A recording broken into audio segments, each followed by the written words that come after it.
Salve, salve Broncos Country do Brasil, sejam muitíssimo bem-vindos a mais um vídeo aqui no canal do Broncos Brasil. Meu nome é Vitor Matheus e é sempre um prazer enorme estar falando com vocês sobre NFL, sobre Denver Broncos, e hoje estaremos falando um pouquinho sobre a nova comissão técnica do Denver Broncos, que ainda não está finalizada, mas já está muito bem encaminhada, já temos muitos nomes para a gente poder comentar. E se por acaso você não é inscrito no nosso canal, eu vou pedir para você se inscrever aqui embaixo, dar um like nesse vídeo para ajudar a nossa divulgação, fortalecer o nosso trabalho. A gente bateu 600 inscritos nesse final de temporada passada, começo de off-season, uma marca muito relevante pra gente, e a gente não conseguiria chegar aqui se não fosse pela moral que vocês dão pra gente. Então eu agradeço de coração. Vou pedir também para você que ainda não viu o nosso vídeo, que eu vou colocar aqui no card, sobre a contratação do Sean Payton como nosso head coach para os próximos 5 anos. Tá, lá eu dei a minha opinião, destrinchei um pouquinho os detalhes de como a gente conseguiu contratar o Sean Payton. Não foi uma operação muito fácil, demorou aí alguns dias, algumas semanas, até meses, a gente pode dizer assim, para a gente conseguir um head coach de calibre imenso, que é o Sean Payton. Mas hoje a gente vai estar falando um pouquinho sobre os subordinados dele, né? Os coordenadores, os técnicos de posição, os assistentes, tá? E eu vou começar pelo lado que não é muito o lado do Sean Payton, né? O Sean Payton, que é um técnico de mentalidade ofensiva, comandou ótimos, excelentes ataques em New Orleans, lá com o Drew Brees. Eu vou começar falando um pouquinho sobre o lado defensivo. Por quê? O lado defensivo, ele deu uma certa gastura, né? Uma certa dor de cabeça para o torcedor dos Broncos. Por quê? Na temporada passada, os Broncos foram um desastre, né? Foi uma coisa assim tenebrosa no ataque, mas a defesa conseguia segurar a gente na maioria dos jogos. Claro que tiveram alguns jogos ali que realmente não tinha o que fazer, mas na maioria dos jogos a gente foi competitivo por conta da defesa. E muita gente queria que a gente não só mantivesse o Ed Rivero, que era o coordenador defensivo do time, como coordenador defensivo, como tinha muita gente que queria que ele fosse o head coach do time, mesmo ele tendo só um ano como coordenador defensivo, né? Mas aí tiveram alguns embrólios e tal durante a off-season, e os Broncos acabaram liberando o Ed Rivero do seu contrato, e ele acabou se tornando o coordenador defensivo do Carolina Panthers. Tá? O meu entendimento dessa situação é que o Ed Rivero, ele não queria ficar em Denver, tá? Depois da situação que ele passou no ano passado. A gente tem que lembrar que o Nathaniel Hackett é o melhor amigo, ou um dos melhores amigos, né? Aí tem que perguntar direito pro Ed Rivero. Mas o fato é que eles são muito parceiros já de muitos anos. Então pode ser que ele tenha ficado um pouco sentido com a demissão do melhor amigo dele, do parceiro dele, no meio da temporada, né? Faltavam só 2 jogos, mas ainda assim foi uma demissão durante a temporada. O Ed Rivero, inclusive, foi oferecido o cargo de head coach interino, mas ele recusou, né? Até de certa forma a gente pode dizer que em respeito ao seu amigo. Mas então a gente ficou com uma lacuna muito grande quando a gente, né, perdeu o Ed Rivero, que é um coordenador assim, não vou dizer brilhante, mas assim que tem um futuro promissor na liga. Muito provavelmente será um head coach em algum determinado momento da sua carreira. Mas os Broncos acabaram ficando com esse buraco gigante, né?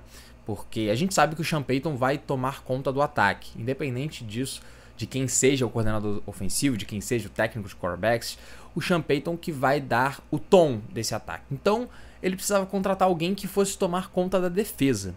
E aí começaram a surgir muitos nomes. O primeiro nome que surgiu quando o Sean Payton foi anunciado como técnico dos Broncos foi o do Vic Fangio, que era o nosso head coach até 2021.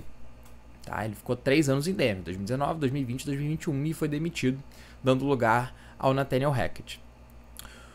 O Vic Fangio, nesse momento, né, no momento que foi anunciado que ele era uma possibilidade para os Broncos, ele estava fechado com o Miami Dolphins, tá? E aí ficou ali naquela semana do Super Bowl, que inclusive ele trabalhou prestando ali um serviço de assessoria, de consultoria para os Eagles, né, contra os Chiefs no Super Bowl. Acabou não dando tão certo, né? Mas, de qualquer forma, ele ficou ocupado ali naquelas 2 semanas entre o anúncio do Sean Payton e o Super Bowl. E aí o que acontece é que ele de fato fechou com o Miami Dolphins e ele se tornou o coordenador defensivo dos Dolphins, ganhando muito dinheiro, inclusive, tá? E aí acabou não virando mais uma grande opção para os Broncos. E aí surgiram 4 nomes, tá? Que eu vou elencar aqui de forma aleatória. O primeiro que surgiu depois do Vic Fangio foi o Rex Ryan. O Rex Ryan, hoje em dia, ele trabalha na ESPN como analista, comentarista esportivo. E ele tá desde 2016 afastado da liga, né? Ele que foi head coach dos Bills, ele no final dos anos 2000, começo dos anos 2010. E depois ele foi head coach do New York Jets, tá? Antes disso, ele tinha sido coordenador defensivo dos Ravens, um baita coordenador defensivo. Só que ele estava afastado da liga. E ele disse que ele só sairia, né, da TV, da ESPN, se ele tivesse uma situação perfeita. Tá? E aí ele foi visto em hotéis em Denver, fazendo entrevistas, né, se preparando para entrevistas, enfim. Mas acabou que não deu muito certo. Outro nome que foi muito comentado foi o... Opa, deixa eu pegar aqui as minhas anotações, que eu esqueci o primeiro nome dele, mas é o Sean Desai, tá? Que para muitos era o favorito no começo ali do processo. Ele tem alguma função ali não muito bem identificada no Seattle Seahawks, mas é um cara que é muito bem visto na liga, muito promissor. E acabou que não deu muito certo, ele até agora não assumiu nenhum cargo de coordenador defensivo ao redor da liga e também não fechou com os Broncos. Um nome que saiu recentemente, né, nos últimos dias, na verdade, foi o Matt Patricia. E esse foi um nome que, olha, sim, acho que todo mundo foi contra, né, pelo péssimo trabalho que ele fez como head coach do Detroit Lions. Mas eu acho que essa notícia só vazou, entre aspas, né, foi reportada, por conta do candidato que acabou virando nosso coordenador defensivo, tá? Vance Joseph, ex-head coach dos Broncos de 2017 até 2018, foi contratado como novo coordenador defensivo do time. Ele será o homem da defesa do Sean Payton. E por que eu disse isso em relação ao Matt Patricia? Porque, assim, é aquela notícia do tipo, ai meu Deus, não pode ser o Matt Patricia, qualquer um menos o Matt Patricia. E aí é o Vance Joseph, que também, para muitos, não era uma grande opção. E assim, eu digo que não é uma grande opção, não só pelo aspecto técnico. Eu não acho que o Vance Joseph seja um péssimo coordenador defensivo, nem ruim. Ele é um coordenador defensivo ok pra bom, não, bom é muito forte.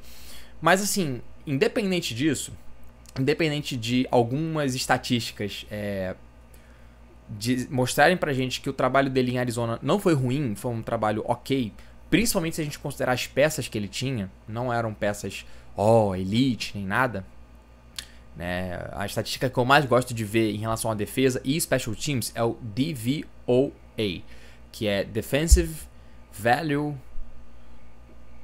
não lembro agora, mas é ajustado, é uma coisa assim, como se fosse um rating, tá? E os Cardinals tiveram 2 defesas nos 4 anos que ele ficou como coordenador defensivo. Os Cardinals tiveram 2 vezes uma defesa top 10 nessa estatística, tá? Posso colocar aqui no link da descrição para vocês darem uma olhada em como funciona essa estatística. Mas, independente disso, eu acho que não é uma contratação que agrada muito, que enche os olhos pelo aspecto psicológico da torcida. O Vance Joseph, quando ele foi contratado em 2017, ele não era o querido pela torcida, não era o favorito, né, da torcida dos Broncos. Era o Kyle Shanahan, que era o coordenador ofensivo dos Falcons, que foi ao Super Bowl, que teve o Matt Ryan como MVP. E ele tem uma ligação clara com os Broncos, já que ele é filho do maior técnico da história dos Broncos, Mike Shanahan. Então faria muito sentido. Mas aí por conta lá de imbrólios políticos, sei lá como é que a gente pode chamar isso, de business, o Joe Ellis, que na época era o presidente de operações, né, do time, ele era meio tretado com o Mike Shanahan e ele vetou a contratação do Kyle Shanahan. E os Broncos acabaram contratando o Vance Joseph. Então, assim, já começou meio errado, né? O Vance Joseph nos Broncos em 2017. Mas, de fato, os jogadores gostavam muito do Vance Joseph. Ele era dito por muitos como líder de homens, né? Um cara muito forte no vestiário, muito querido pelos seus jogadores. Mas acabou que não deu certo, né? Os Broncos tiveram 2 temporadas tenebrosas com ele, né? Nenhuma estabilidade na posição de quarterback, mesmo draftando o quarterback, Paxton Lynch, contratando o Case Keenum. Foi realmente um desastre. Mas aí eu acho que a contratação, sim, do ponto de vista técnico, não é horrível, tá? Poderia ser melhor. Não vou dizer aqui que era o melhor dos mundos.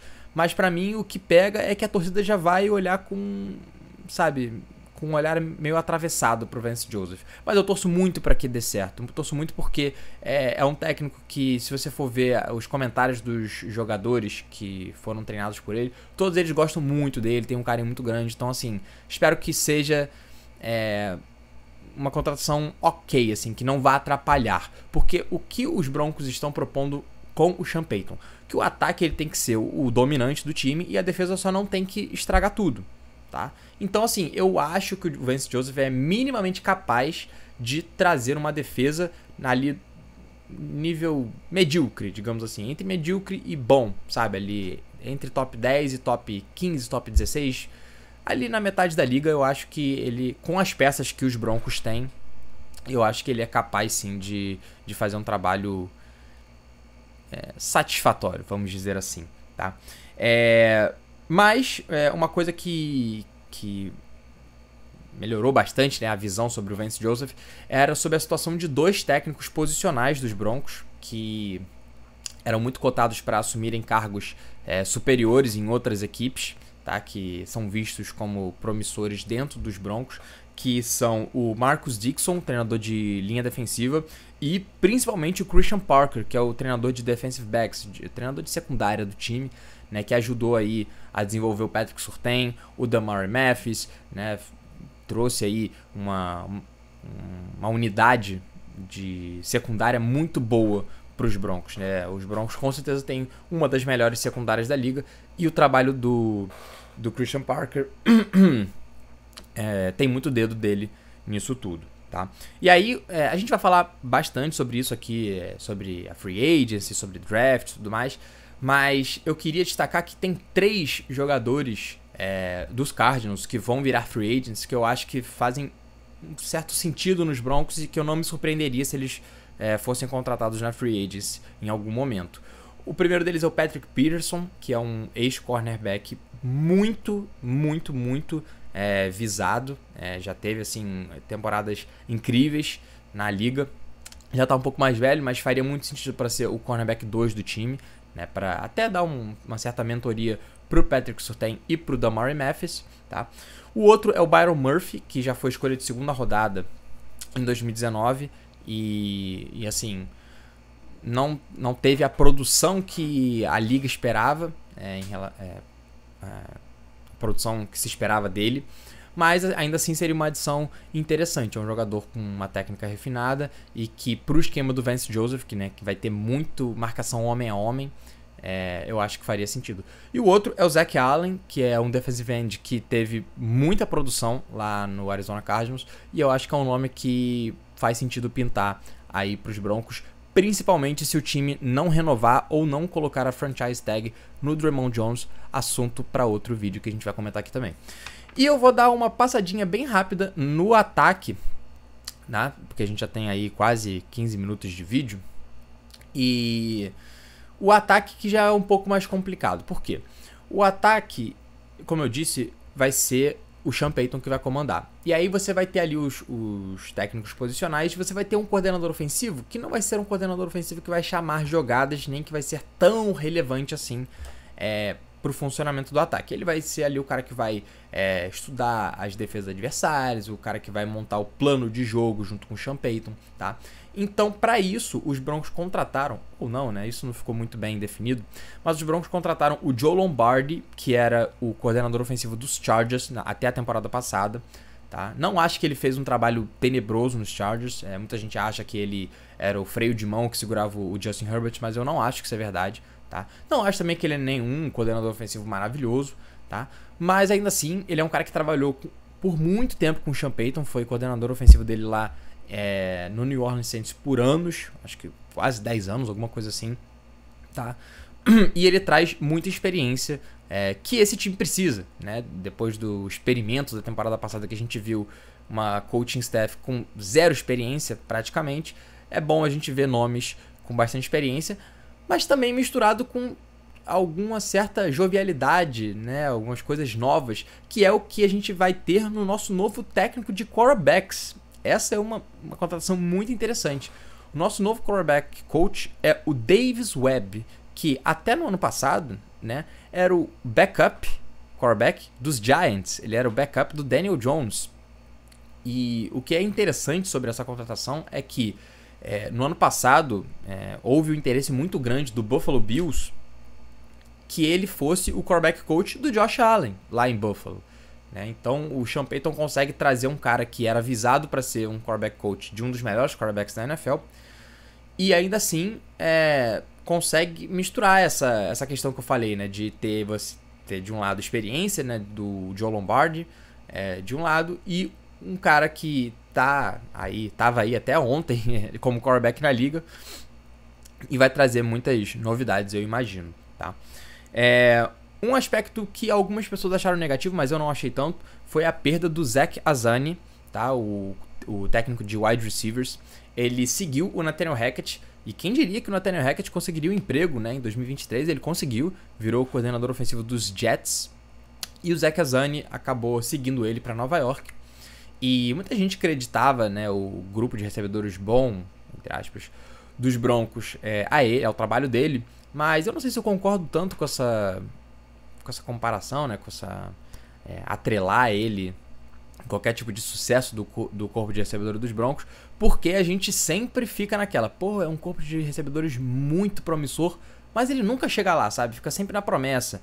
Então assim, você tem Jerry Jeudy, Cortland Sutton, Tim Patrick, que são bons recebedores, mas sabe, eles não dão esse passo a mais. Então, um técnico novo pode ser que consiga alcançar esse potencial desses wide receivers, e para isso o time contratou o técnico de wide receivers da Flórida, tá?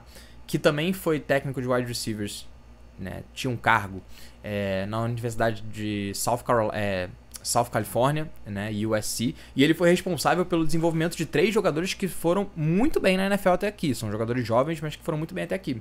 O Drake London, escolha de primeira rodada do Atlanta Falcons na temporada passada. O Amon-Ra St. Brown, que foi Pro Bowl esse ano, não sei se... Acho que All Pro não foi, acho que foi Pro Bowl esse ano. E o Michael Pittman, que é o recebedor número 1 do Indianapolis Colts. Então ele tem aí na bagagem alguns recebedores para elevar um pouquinho o currículo dele. Vamos ver qual vai ser, como que ele vai interagir com o nosso corpo de wide receivers, que pode ser que tenha alguma movimentação, alguma mudança até o começo da temporada. Fala-se muito de Michael Thomas se juntando aos Broncos por conta da ligação dele com o Sean Payton, mas isso aí a gente vai deixar para discutir mais para frente.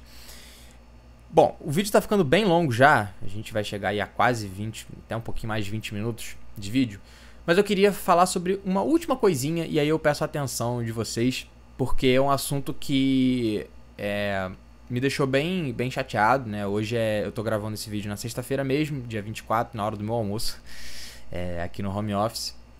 Mas saiu hoje de manhã uma notícia não, na verdade uma matéria do The Athletic, esculachando basicamente, né? Vou dar uma resumida, mas esculachando o Russell Wilson, falando que ele pediu pro Pete Carroll ser demitido, pro John Schneider, que era o general manager do Seattle Seahawks, que ainda, né? Que ele fosse demitido junto com o Pete Carroll, que eles estavam segurando o potencial dele e do time para ser campeão do Super Bowl e tudo mais. E assim, eu não tô nem assim questionando se é verdade ou se não é, tá? Mas assim, eu acho que é uma coisa que parece que dá gosto pro jornalismo dos Estados Unidos, né, dos jornalistas americanos, falar mal do Russell Wilson. Parece que eles têm uma motivação extra pra falar isso. Tipo, a troca aconteceu tem mais de um ano. E assim, os desdobramentos da troca sim, sabe, não é possível que ainda esteja dando tanto ibope. Ibope? Sabe, assim, eu acho que vale muito mais a pena você falar do rendimento dentro de campo do Russell Wilson, que foi muito ruim, do que você ficar falando dessas coisas que já passaram, já tiveram. E sabe o que é o pior pra mim disso tudo? Os 3 jornalistas que assinaram a matéria, né, o editorial, não são jornalistas que cobrem os Broncos no dia a dia. Não são insiders dos Broncos. O insider do The Athletic, dos Broncos, né, que trabalha em Denver, não assinou essa matéria. E assim, eu fico pensando, cara, qual que é a motivação, sabe? Tipo, porque o pessoal no grupo do WhatsApp, inclusive, se você não faz parte, fala aqui com a gente que a gente coloca você lá. Mas o pessoal falou, cara, time grande incomoda e é isso aí, sabe? Sendo que há menos de um ano, há um ano atrás, mais ou menos, né, a gente também teve a polêmica do Deshaun Watson. O cara foi acusado de assédio sexual por mais de 20 mulheres. O Cleveland Browns pagou 3 escolhas de primeira rodada, deu um contrato 100% garantido pro cara, e isso não é pauta diária. E o Russell Wilson sabe? É uma coisa que me deixa indignado, que eu fico assim, cara, não é possível que as pessoas achem normal isso. Eu acho assim, eu entendo as pessoas pesarem, né, no Russell Wilson, né, porque ele tem um jeito meio peculiar e tal. Mas assim, sabe, eu acho que já passou muito do limite. Eu acho que já tá na hora de focar, assim, né, na parte dentro de campo, né? E o contrato, né, que ele conseguiu, né? Que é um contrato muito grande também. E que ele não tá jogando no nível do contrato. Mas assim, essas coisas que já ficaram pra trás, sabe? Tipo, ele nem tá mais em Seattle. A torcida de Seattle tá feliz com o Geno Smith. Tá feliz que vai ter uma escolha top 5 no draft desse ano, sabe? Então assim, um desserviço. Um desserviço, assim, esse editorial, tipo... E não tem nem muito mais o que comentar, só queria fazer esse desabafo mesmo, porque achei um absurdo. Enfim, o vídeo ficou bem longo, acho que foi o vídeo mais longo que eu já fiz aqui no canal, tirando as lives. E as lives, se tudo der certo aí, quando a gente estiver ali chegando na Free Agency, a gente pretende fazer uma live pra destrinchar quais são os possíveis alvos dos Broncos. Então, vou pedir mais uma vez para você se inscrever aqui, seguir a gente nas nossas redes sociais, no Twitter, né, @broncos_br, ou no Instagram, nossos parceiros lá do Denver Broncos BR também fazem uma cobertura muito legal dos Broncos. Então não perde tempo e segue a gente lá. Beleza, pessoal? Vou ficando por aqui. Espero que tenham gostado do vídeo. Go Broncos! Let's ride! E até a próxima. Valeu!